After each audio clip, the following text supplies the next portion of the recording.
This week's book of the week is Spin Selling by Neil Rackham.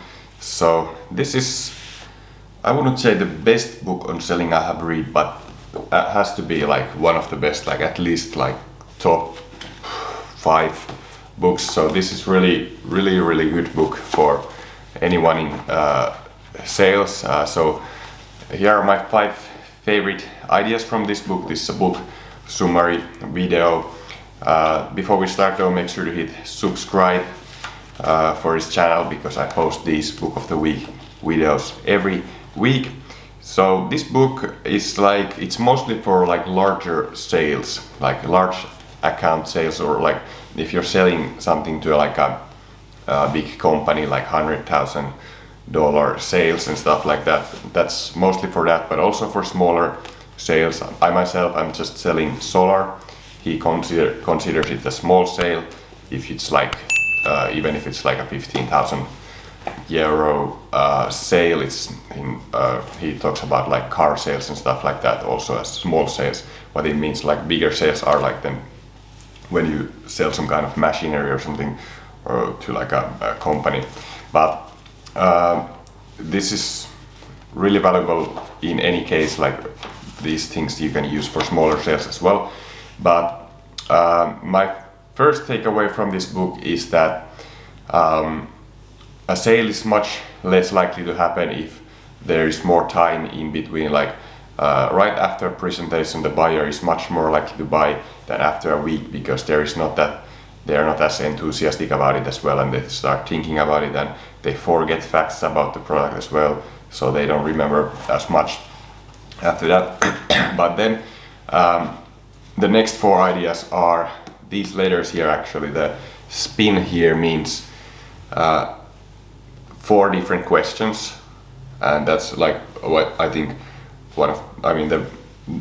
those four questioning principles I think are like the most valuable stuff from this book. But the first is situation questions, then problem questions, then implication questions, and then need payoff questions. So first, so idea number 2 is ask situation questions.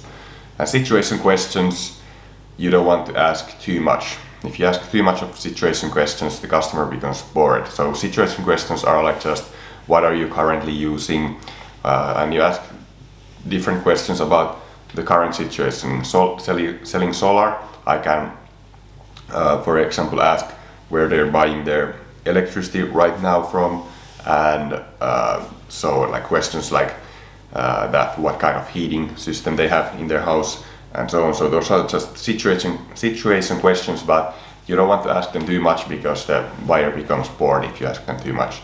Then very important is problem questions. Idea number 3, ask problem questions, because after all, people really buy products because they want to solve a problem. That's like the basics of selling, that your company needs to offer a product that solves a problem, and you want to ask like problem questions, like what kind of problems they're having with the current situation, or something like things that, like questions that reveal problems.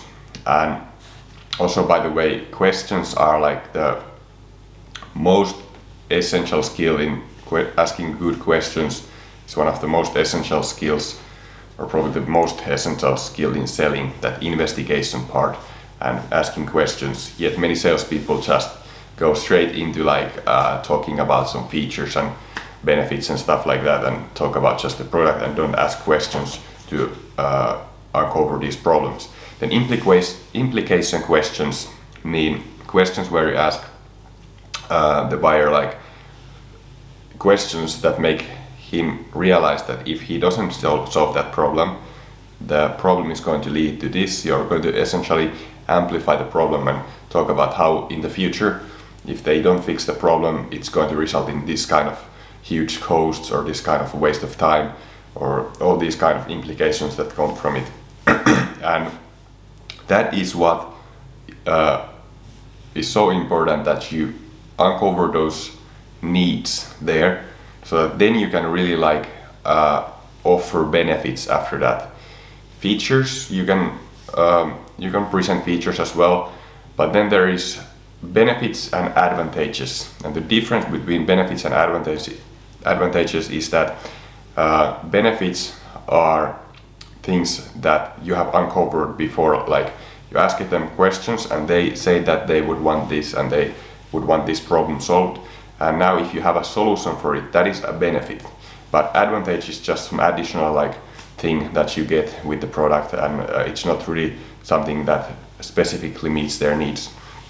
So implication questions, and then lastly idea number 5 is ask need-payoff questions, and those are the kind of questions where you get the customer to answer the question in a way that kind of like justifies them buying the product. So you might ask a question that makes them think about the future, you future-pace them, and they see themselves getting the results that they want, and now you ask them like a question, like something that makes them answer like some justifier for the purchase, like why you might even ask just like what makes this purchase justified in your opinion, and then they say the list of things that they will benefit and so on. So that's the last letter in need-payoff questions. So that's it. That's my summary. Make sure to get this book if you're interested from the link in the description, and shop your order books from bookdeposter.com as well. That way you can support this channel as well, because it's an affiliate link and bookdeposter.com will pay me a small commission. And don't be one of those people who read just like one book a year. Really get your books right now. Go to bookdeposter.com and buy some books. Too few people read books, so get some books, especially if you're in selling. You need to read books, you need knowledge. You need knowledge in sales. You cannot just like go practice with customers and just like come up with your own stuff and stuff like that. It's the biggest lie in sales that you just like learn it by practice or something. You need knowledge in sales, so get some books, and thanks so much for watching. I'll see you next time.